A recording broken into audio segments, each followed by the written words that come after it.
society. We often move out of our parents' homes at the age of 18. It's very common for people to live alone, and those things might be arguments for privacy. There might be ways that people try to protect themselves privately, whereas in other countries, those different aspects of privacy are different. But at the same time, I think that there are ways that in other societies people care more about privacy than we do in the US. And so I think it's really different depending on where you live. But at the same time, I think that the impact of surveillance is not just on privacy, and that's a really important thing for us to think about. So, there was a 2012 study that was conducted by the Economic Forum that found that in high internet penetration countries, that is, countries that have a high level of internet access, the majority of respondents believe that the government monitors what people do on the internet. So 50% of people in those countries believed, this was before 2013, believed that the government was watching what they were doing. 50% of the people in that study also said that they believe that the internet is a safe space for expressing their opinions. So you can see how that contradicts a little bit. And then 60%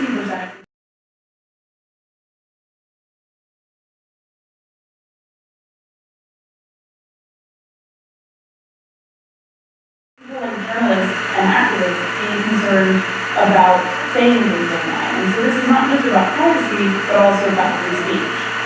There was a study done in December 2013 by a writers' organization called PEN, that you may have heard of, and they found that since the NSA leaks earlier that year, 28% of respondents have actually curtailed, so pulled back or avoided their social media activities, and another 24% have deliberately avoided certain topics in phone or email conversations. 16% also said that they have avoided writing or speaking on specific topics. And those specific topics included the U.S. involvement in Iraq and activism on Palestine. So two topics that specifically writers said that they were concerned about based on things that had happened in their country. And so that's just one good example of how surveillance impacts speech.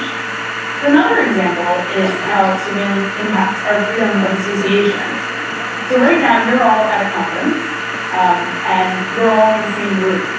And so you might be meeting people today that you haven't met before, and you might not know, what sort of things they do in their life outside of that room. And so one way that surveillance impacts us is it gives us fear in thinking about who we talk to.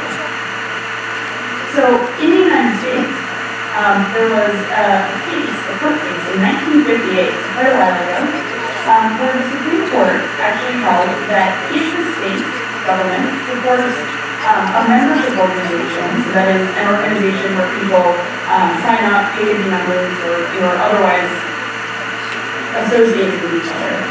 So this case said that if the state forced them to hand over its membership list, the members' rights to assemble and organize would be violated. Now, why am I telling you about a U.S. court case? Well, because this basically set a precedent in my country for the government not to discriminate against people based on their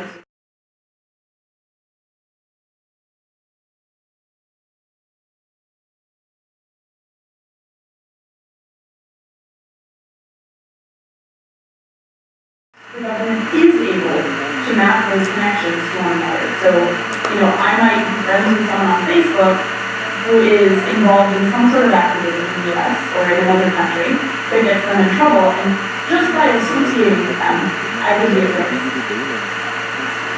So that's another thing that I think about a lot, is the ways in which my ability to talk to new people, to make friends in other countries around the world, and sometimes even in countries where my government sees people as an enemy. So it might put me at risk in the future if I have friends in countries like Syria or Iran, which I do. Those countries where the U.S. has placed sanctions and prevented us from doing certain work, those associations could essentially put me at risk. And then the same goes in the opposite, that it could put people in those countries at risk for being friends with me. And so those are different ways that surveillance impacts us as a society. And I think there's one more way that we have to think about, which is progress. So one of the things that I've been thinking about a lot in the past year is the fact that historically, there have been a number of movements, social movements, political movements, relied upon some breaking laws. Now, I'm not suggesting that anyone should break laws, but at the same time, a lot of the progress that we see around the world, and just to give you an example, I'm not even talking about moving the past 100 years, but movements towards rights or towards women's rights that have happened for centuries. Those movements, if they had been watched as closely as pretty much today, they never have been allowed to progress to the life. And so I think that surveillance also impacts innovation and it impacts progress. Now, I hope that I haven't depressed you too much, because I know that thinking about these things often makes me want to go and hide in the woods without the internet. But that's not a very realistic approach, and I think that all of us can see the positive ways that the internet can impact our lives. If it weren't for the internet, I wouldn't be able to talk to a room full of people in the country several hours away from where I am. So I'm very grateful that I have these opportunities. But I think that we need to think about the impact that this has on our culture. We need to think about how we can change it. I don't think that we can live in fear. I think that we have to think forward and think about the ways in which we organize, the ways in which we communicate with our families and our friends, and how we make sure that what we're doing is safe. And so there's a number of different ways that we're thinking about this. And I say we, I mean not just my organization, but people that are working on these issues, on privacy, on surveillance, on freedom of speech. One way, of course, is through the law, and my organization is actually suing the U.S. government, suing the National Security Agency for their surveillance and the impact that it has on privacy and on freedom of association. But then I think there's also different other ways too. There's policy, which we're seeing a lot of different organizations working on, trying to change. But then I think there's also a matter of education and about changing the culture around these topics. So let me just get another show of hands to make sure you're listening, but also to see what people think. Raise your hand if you think that you have nothing to hide. Oh, okay, good. Oh, got one. Okay. All right. So we've got one person who says they have nothing to hide, but most of the room, I think, is you. Okay. Well, so this argument, something that's often made by governments that are saying, okay, well, surveillance is happening, we're trying to protect you from terrorism and whatever. But if you have nothing to hide, then what's the problem? So I think it's okay to say that you have nothing to hide. I didn't ask you to raise your hands to take shame in one of the room. I often think that I have nothing to hide too. But there are still things that I wouldn't put on the internet. I wouldn't give my credit card number publicly, for example, because someone would steal my money. We were close, and we could reason. But I do think that argument would make us very defensive in our response. And so when people say you have nothing to hide, a lot of times, the debate shifts from privacy as a right to secrets or things that we're doing that are wrong. Now, privacy doesn't necessarily mean secrecy. Privacy can also just mean protectiveness. It can mean protecting your family. It can mean, your private thoughts, protecting the things that you think about. And I think that that's really important. So when we talk about having nothing to hide, I think that it's really important to also think about the fact that we may not have something to hide today, but we might tomorrow. It's also important to think about the fact that there are some things that all of us keep private and behind closed doors, so to speak. And I also think that it's important for us to think about the fact that even if you have nothing to hide, which some of us may not, that people around you might. And so, for example, a journalist. Are there any journalists in the room? Okay, got a couple. So, I'd like to thank the journalists for this, because journalists are some of the most brave people in the world. Journalists put themselves at risk. They put their bodies on the line.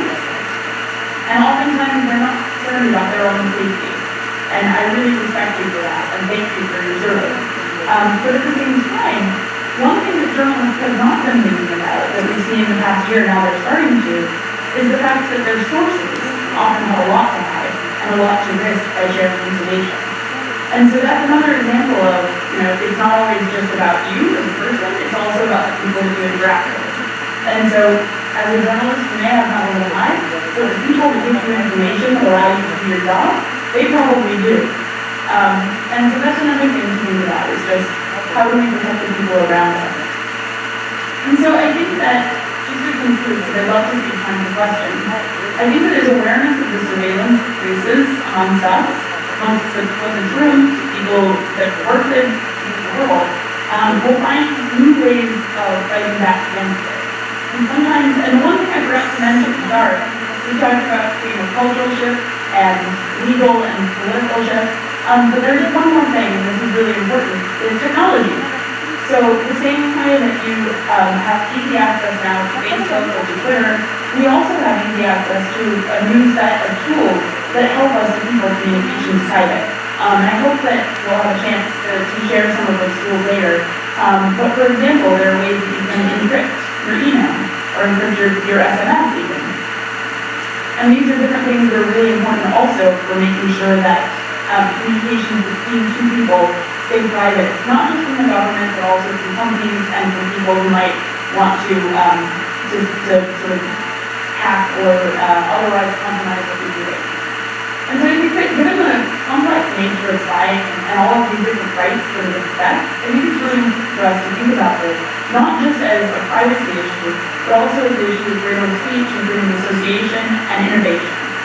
And so, just to conclude, I think that I'm personally in the fact that any mass surveillance, which is not to say there aren't any purposes for some surveillance, but I think that any surveillance that we do agree to has to be not only agreed to by the population, but also has to be targeted. It has to be necessary, and it has to be proportionate to the crime or suspected crime. And so allowing governments to watch everything we're doing, I think, we've gone too far in this, and it's time to pull it back. So that's what I have to say, and I'm more than happy to answer any questions that you might have.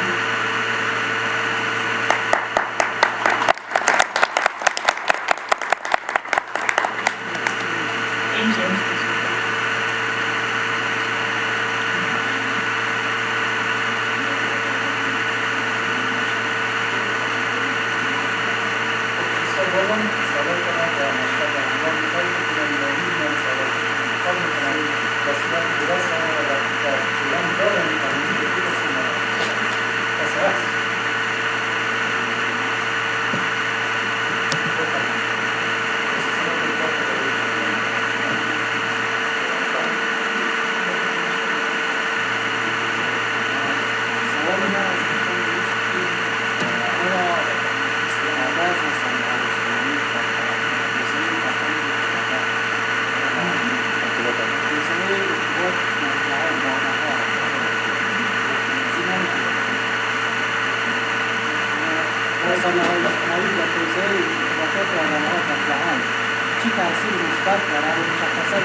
That's a great question. Okay, so the question was, what positive effects does the spread of your ability to communicate and online and media from a negative consequences to the positive? Okay, so the first half of the question, I think that the spread of the internet and our ability to communicate with each other has so many positive consequences. I mean, sure, yeah, it also has negative consequences. We've seen a lot of that this summer with discussion of IS, or the Islamic State.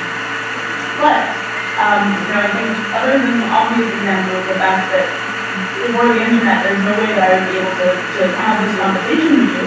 I think for me, I can only really speak for myself in this, but I think that that the internet has given us a number of amazing, the one example, I think, is on journalism.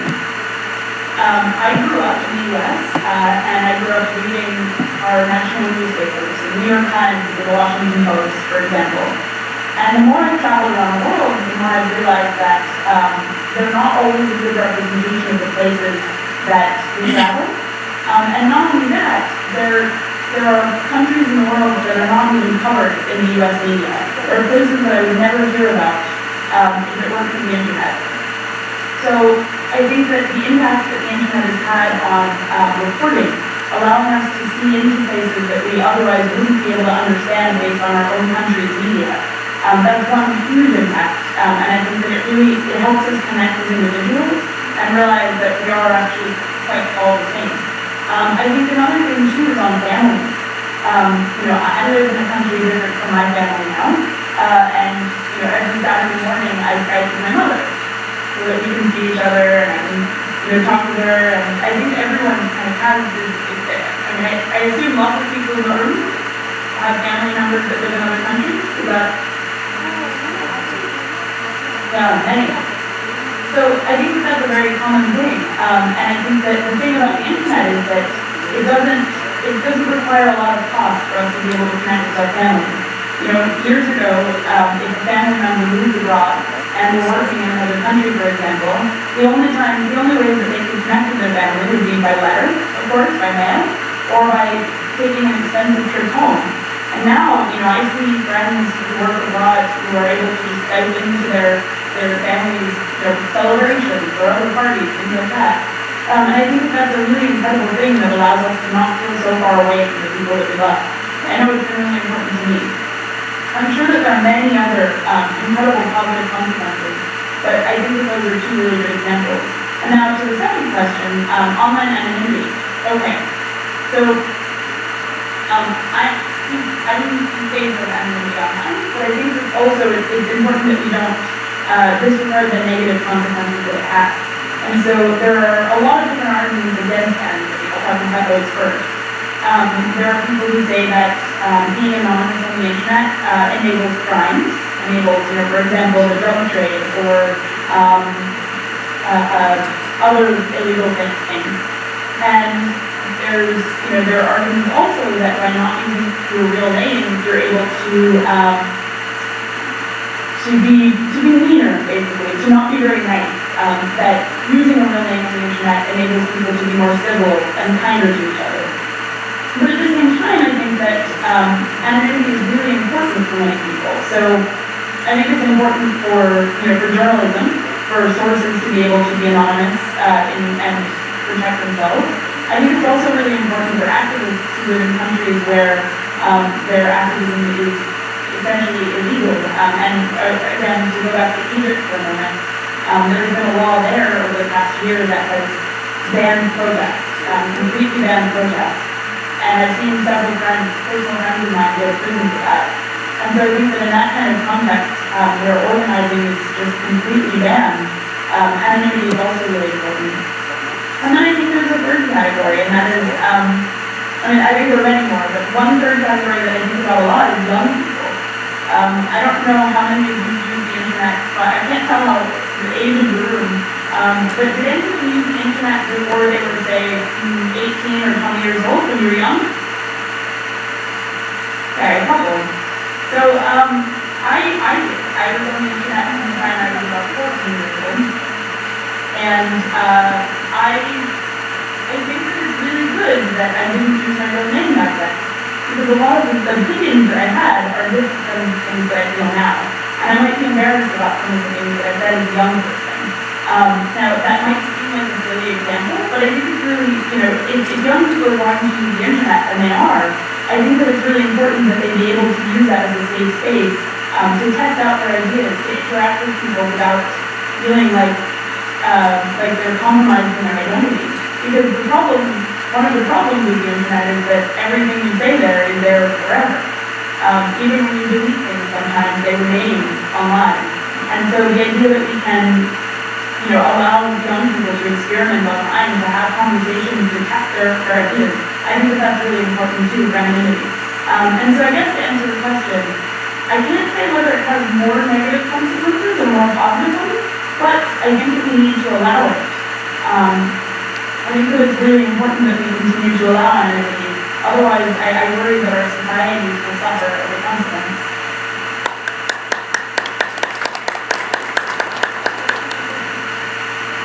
Thank you.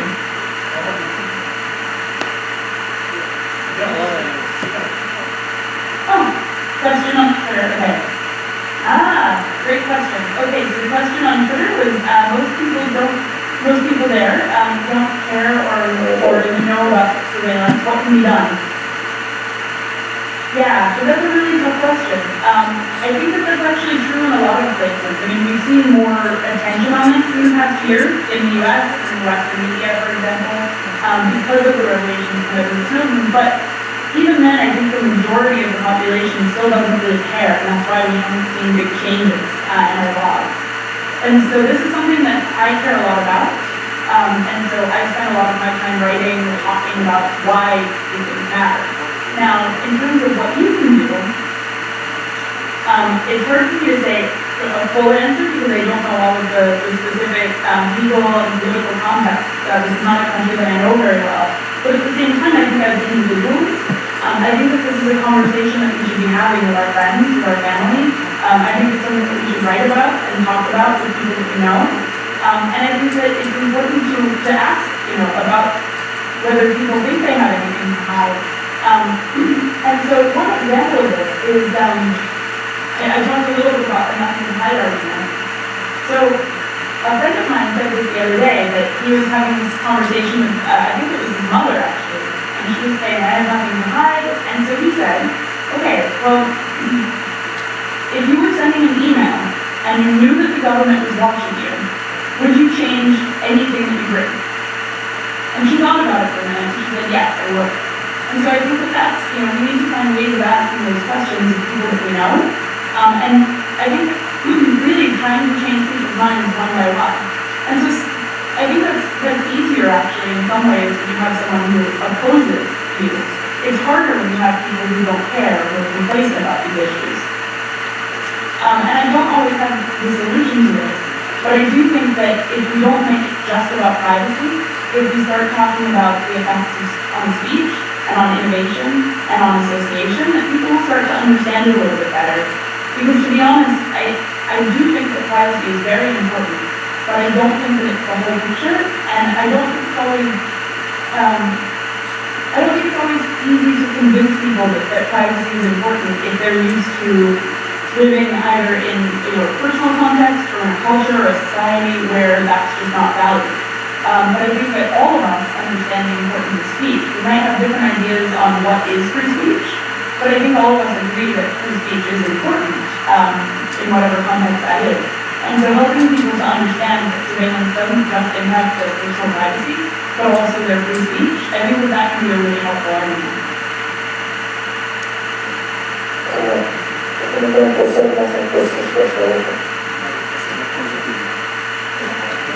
در بزرگ دوستان بخیر دوستان می‌پرسم تشکری از مهارت آموزش کننده و سپاسگزاری از تمام عزیزانی که در انتظار خدمت و زحمت هستند. یه سوال خیلی ساده و کمی تکنیکی که می‌خوام دوستان در حضور را انتخاب کنم و بیان بشم از روی که مسئله امنیت خصوصی مطرح است در شبکه‌های اجتماعی. سوال خیلی کوتاه و ساده است. چرا اکثر شبکه‌های اجتماعی خدمات رایگان و استفاده کننده‌ها مهیا هستند؟ امیدوارم پاسخ که می‌گیریم از آقای بانو ارائه اقتصادی نباشد. دوستان بشه ذهنیت فکر کنم و تشکر شما تشکر. Okay, this is also a really great question. Thank you to whoever asked it. So why do most social networks offer free services to their users? There's actually a pretty simple answer to this, which is that they're not free. So it's true that you don't pay money, but what you do pay for these services with is your personal information. So every time you sign up for a social network that offers services for free, what you're doing is you're trading your private data, your name, maybe your address, your phone number, your email address, but not just those things. Also your personal preferences. So on Facebook, sometimes not everyone fills out all of this information, but many people put their favorite books, their favorite movie, their favorite music. All of that information is the information that you're paying for the service with. And so that allows companies to offer you targeted advertising. So if I open Facebook right now, I'm going to do this while we're sitting here. I won't show you my screen, but okay, if I open Facebook right now, and I turn off my ad block software, which I do, then I see advertisements. Okay, I see an advertisement for a hosting service and for a banking service. Now that's funny, because in the past few days on Facebook, two things that I talked about were web hosting and looking for a new host for my website. And I talked yesterday about opening a bank account in Germany where I'm living now. So what that shows me is that Facebook is actually targeting those ads based on words that I use in my conversation. I know that sounds a little scary, and it is, but what it means is that I basically given those companies something to advertise to me with. Now sometimes I see ads that have nothing to do with me. For example, I get advertisements for engagement rings, which is funny because I think probably struggle too. My thoughts are men by engagement rings, not women. And so it's funny to see those advertisements. But nevertheless, what you're doing is basically that's how you're paying for them, and that's why they offer them free. Now, there are scheme alternatives to this. So there's a new social network that came out this week called Ello, E-L-L-O. Has anyone heard of it yet? Okay, yeah, few people. So this service promises not to target you with ads. Now that's great, but we still don't know how they're going to make money. And so obviously it's important for them to be able to keep their service online by making money, but without advertisements, it's very difficult for them to do that. And so it'll be interesting to see what kind of solution they come up with, but I suspect that they're going to end up offering some paid services to balance out the fact that they don't have advertising. And that's okay, but it does limit who can access it. Not everyone in the world has access to a credit card, and not everyone can purchase things online. So I think there are benefits to this sort of model, and it is very easy, by the way, to block ads. I assume that the person who asked you that question knows it. But you can plug in services like AdBlock that works in your browser. Good, okay, give me that. You can plug in services like AdBlock that allow you to block those advertisements. But and know that you're really company by doing that, but I do it.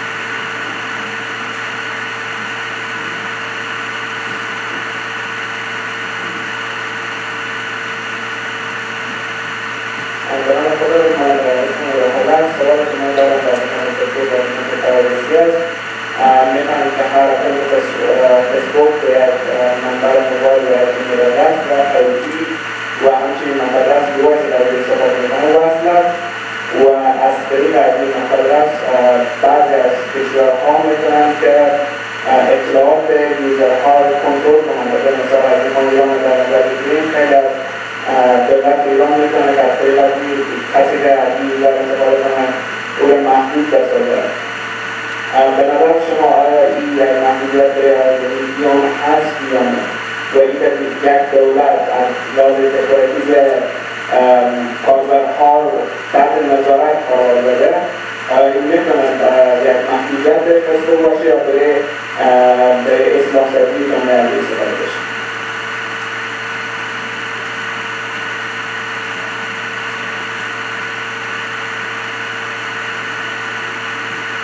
مسائل هم میتونه بگیم که بعضی کسانی هم به اسم یک نفر بهش ما خودمون از کسی اکانتی ساخته بود اصطلاحات رو کردیم خب در افغانستان این نوع نیستن از بعض کشورها میان از دور به حال پیدانش رو نفر کرد یعنی کس اطلاعات به دیگه داره یا تئوری یا یک تفکر سیاسی داره در حال کشورها میان اون محدود میشدن یعنی جنبه مثبت هم داره و جنبه منفی هم داره به نظر شما چقدر بچه هم رو میکنیم که این بپذیریم که آیا محدودیت داره از این بیان و رسانه ها هست یا میکنن برای اصلاح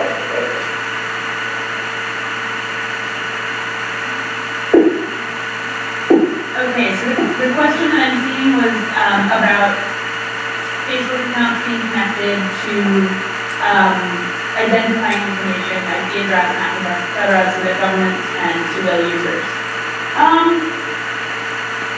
And is that a good thing? So, in my opinion, it depends on the situation.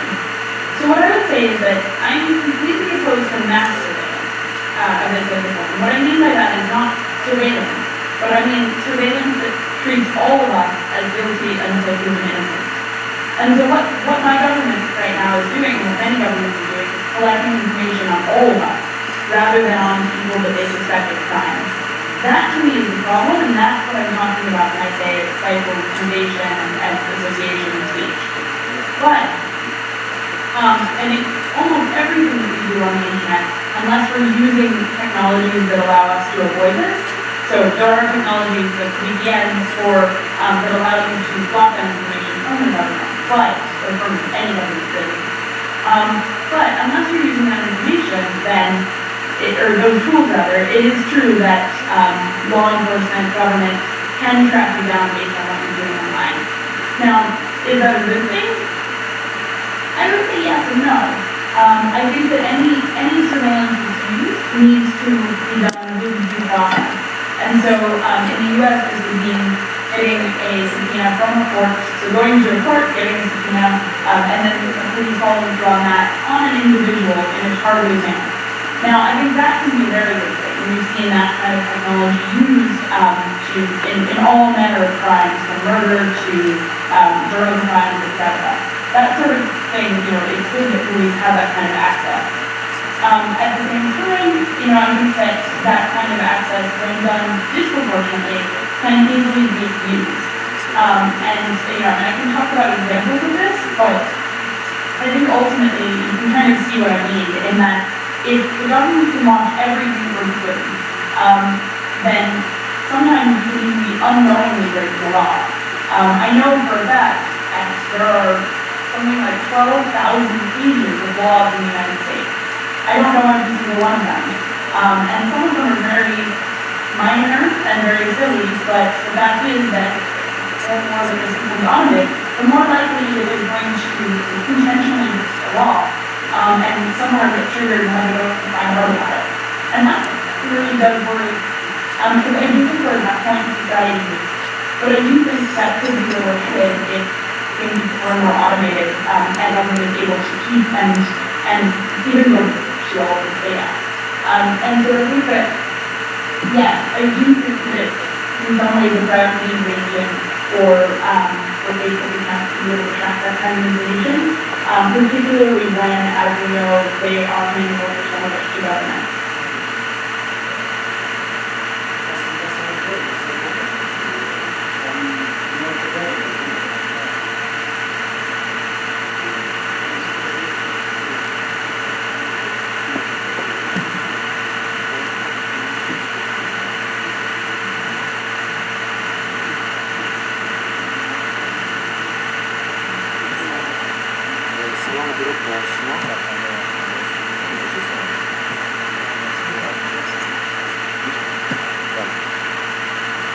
سلام درود به همه و درست به همه شما صحبت میکنم و این مجموعه است که